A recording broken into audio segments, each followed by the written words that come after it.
Ours is a generation addicted to flow. Not the flow of rivers or wind or time, but of stimulation. From the day of birth, we will carry it. Movement without motion was the starting theme. When will the cradle stop swinging?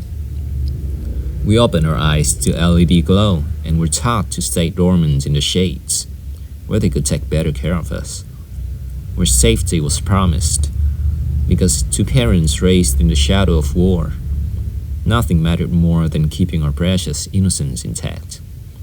And so we built barriers. We placed action into video games. We placed experience into classrooms. We placed enjoyment into media. And before we knew it, these placeholder inventions became our go-to simulations. Reward always follows action seamlessly. Love is felt through romantic subplots. Conflict is solved in the span of a reel. Every joy comes curated. Every failure has a reset button. And whatever real life used to mean is always something that would come later. We tell ourselves it can wait, that we can wait, that the moment on the screen is so vividly alluring compared to that blinding future so far away. And so we shut out our shadows of doubt in our peripheral by surrounding ourselves with more barriers, more screens, more simulations, more pleasure. We swim in a sea of refined algorithms, refusing to acknowledge our nature as land animals, because the shore where we belong is still out of sight. One day we watch the shore. The island of neglect engulfs us. The land of everything we were raised, turning our backs on, now sets the scene for a new present we can no longer escape.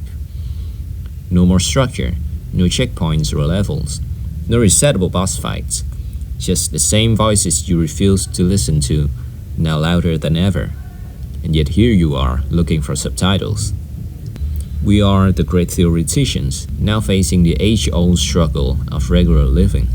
There's only uncertainty in this new, slow, disruptive, and chaotic flow of what we call real life has evolved into. And within the silence of no cutscene and soundtrack, the great void of no experience points and new equipments, what we find is not so obviously peace, but an anxious restlessness beneath our skin. When will we understand that lessons aren't given but learned? That silence isn't emptiness but space. That boredom isn't so dreadful if we treat it as the state for self-reflection and discovery. Only time can tell. But perhaps what we need is not to find out more, but to unlearn and adapt. To the new pace of laundry and dishes, new monthly quests of bills and taxes, new novelty led by one's own curiosity. However disoriented, flawed, and inexperienced we are, there's still a whole life ahead of us.